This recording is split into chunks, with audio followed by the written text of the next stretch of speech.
Creo que me lo mencionaste. ¿De verdad? No me acuerdo de haberte dicho algo así. Está bien, lo vi. ¿Lo viste, Thiago? ¿Cómo así? ¿Por qué no me dijiste nada? No, vi una foto de él online, en una crítica musical que escribió. Entonces es crítico musical. No lo sabía. ¿En serio? ¿Nunca lo buscaste en internet?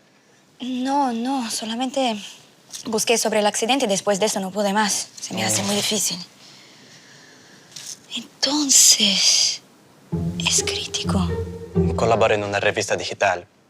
Lo encontré de casualidad. No sabía que te interesaban las reseñas musicales. Estaba buscando material para las clases, partituras de temas para que me enseñes. ¿Y cómo llegaste a Víctor? Pura casualidad. Una página me llevó a otra y me encontré con la revista donde Víctor publica sus críticas. Son muy buenas. Víctor siempre tuvo mucho talento para la música y para escribir también.